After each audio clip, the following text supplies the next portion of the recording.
सबसे पहले देहरादून आपको लेकर चलते हैं। मदीहा खान वहीं पर मौजूद हैं और जरा जानते हैं मदीहा से कितना इंतजार और मेडिकल बुलेटिन में।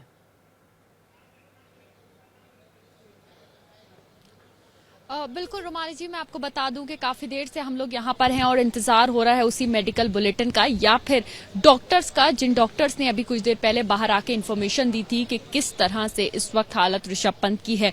कुछ देर पहले तो उन्होंने बताया था कि अभी फिलहाल वो ठीक है, लेकिन ये बेहद जरूरी हो जाता है डॉक्टर्स के लिए कि क्या कोई इंटरनल ब्लीडिंग तो नहीं है, क्या कोई इंटरनल इंजरी तो नहीं है। इसीलिए उनकी पूरी बॉडी का एमआरआई जो है वो किया जा रहा है, यानी कि full body scan, full body MRI जो है उनका किया जा रहा है। और मैं इस वक्त दिखा दूं, मैक्स हॉस्पिटल के कंपाउंड में हम लोग मौजूद हैं। मीडिया कर्मियों का बड़ा जमावड़ा यहाँ पर है और इसी इमरजेंसी बिल्डिंग के ही वार्ड में यहाँ पर उनका इलाज जो है वो चल रहा है। बड़े डॉक्टर्स का पैनल यहाँ पर मौजूद है और यहाँ पर डॉक्टर्स जो है एक एक चीज जो है उस पर नजर रखे हुए हैं कि क्या कुछ ऋषभ पंत को कहाँ कहाँ चोटें आई हैं, कोई इंटरनल इंजरी तो नहीं है, कोई इंटरनल ब्लीडिंग तो नहीं है। हर एक चीज की जांच जो है यहाँ पर चल रही है और अब डॉक्टर्स का ही इंतजार किया जा रहा है, क्योंकि कुछ देर पहले डॉक्टर्स ही नीचे आए थे और उन्होंने ही यहाँ पर जानकारी दी थी कि जो ऋषभ पंत है उनकी फिलहाल हालत ठीक है, लेकिन हम पूरी तरह से ये सुनिश्चित करना चाहते हैं कि कोई और गहरी बात या गहरी चोट तो नहीं है, कोई और सीरियस इंजरी तो नहीं है। इसीलिए उन्होंने कहा था कि कुछ देर वेट कीजिए, हम आके फिर आपको अपडेट देते हैं।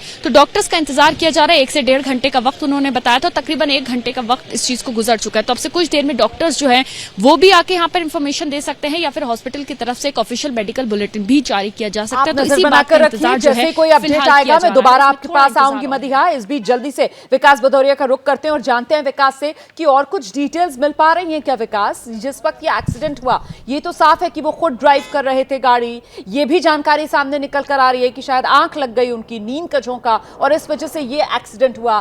साथ में और कौन कौन मौजूद थे और अगर कुछ और लोग मौजूद थे तो उनकी हालत कैसी है, इस तरीके की कोई डिटेल्स?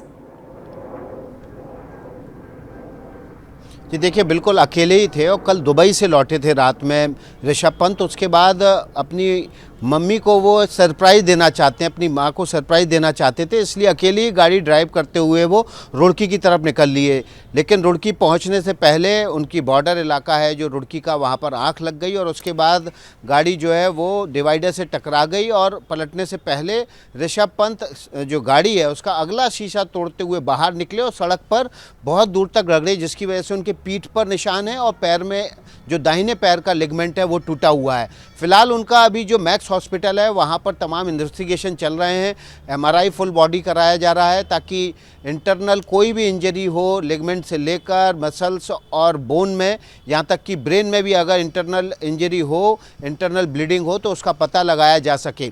फिलहाल डॉक्टर्स का ये कहना है कि अभी खतरे से बाहर हैं ऋषभ पंत और शुरुआती जांच में ऐसा कुछ भी नहीं लग रहा है कि उनको दिल्ली शिफ्ट करना पड़े, रेफर करना पड़े। हालांकि सुबह जब रुड़की से देहरादून के लिए रवाना किया गया था तो इस सोच के साथ रवाना किया गया था कि देहरादून से उनको चॉपर के जरिए पहुंचा दिया जाएगा एम्स, लेकिन सुबह मौसम ख़राब था, उसके बाद उनको देहरादून के मैक्स हॉस्पिटल में शिफ्ट करने का फैसला लिया गया।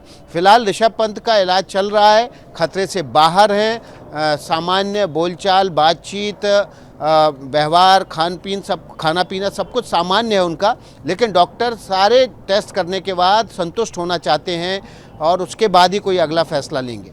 आप रहिए मेरे साथ, में लौटूंगी आपके पास। हमारे साथ इस वक्त हमारे cricket expert in house Atul Wasan जुड़ गए हैं। अतुल भाई, बहुत स्वागत आपका एबीपी न्यूज में। ये एक्सीडेंट के जो वीडियो सामने आ रहे हैं, सीसीटीवी फुटेज सामने आ रहा है, आप भी देख रहे होंगे। मुझे लगता है जितना भीषण ये हादसा और इन तस्वीरों को देखने के बाद तो बस एक ही बात जहन में आ रही है कि शुक्र है जान बच गई। देखिए, जान बच गई। मैं तो बहुत, मुझे एकदम से झटका सा लगा, क्योंकि देखिए वैसे है तो बहुत स्ट्रांग ऋषभ पंत, उसकी बॉडी भी बड़ी जबरदस्त है, पर इतनी स्टुबिलिटी, इतनी बेवकूफी कि आप अकेले, और आप एक स्पोर्ट्स स्टार हैं और वो भी इतने अर्ली आवर्स में अकेले गाड़ी चला के जा रहे हैं, और कहाँ इतने सारे यार दोस्त होते हैं, इतनी सपोर्ट स्टाफ होता है, ड्राइवर्स, मतलब क्यों ऐसा काम करना है। और अपना पूरा करियर आगे है। हालांकि कुछ एक पिछले हफ्ते में क्रिकेट में भी उनको 1-2 झटके लगे हैं, पर क्या पता उससे मेंटली डिस्टर्ब हो कि व्हाइट बॉल क्रिकेट से दोनों में ड्रॉप हो गए हैं, और शायद और थोड़ा इरेटिक बिहेवियर मुझे लगता है। और मुझे लगता है कि इसीलिए मैं मानता हूँ कि जो यंग प्लेयर्स जो हैं, इतने बड़े सुपरस्टार्स बनते हैं, उनकी मेंटरशिप बहुत जरूरी है। और ये एक ऐसा इंसिडेंट है कि ये बताता है कि चाहे बहुत बड़े स्टार बन जाए, चाहे बहुत बड़ा पैसा आ जाए, नाम हो जाए, पर अकल उतनी आती नहीं है। तो आपके सपोर्ट ग्रुप जो है, आपके पेरेंट्स हैं, आपकी फैमिली है, उनका कांस्टेंट आपके ऊपर एक कंट्रोल रहना बहुत ज़रूरी होता है। और मुझे गुस्सा आ रहा है ऋषभ जी। पंत पे। मुझे लग रहा है कि ये ऐसा कैसे हुआ है? बिल्कुल, आप जिस तरीके की बात कर रहे हैं, कुछ देर पहले मैं कपिल पाजी से बात कर रही थी, वो भी यही बात कह रहे थे और वो कह रहे थे कि इस हादसे से सबक लेना भी बहुत जरूरी हो जाता है। क्या मजबूरी है मेरी, बताइए। मैं अभी आपको बताती हूँ कि मैंने ओए होए होए होए होए, नमकीन के चटकारे लेते हुए टकटकी मार के डिबेट शो को पॉज रिपीट कर कर के देख रहे हैं जोगिंदर जी। इनकी तरह आप भी देखें अपनी फेवरेट डिबेट्स को रिपीट कर और डाउनलोड कीजिए एबीपी लाइव ऐप अपने स्मार्ट टीवी पर।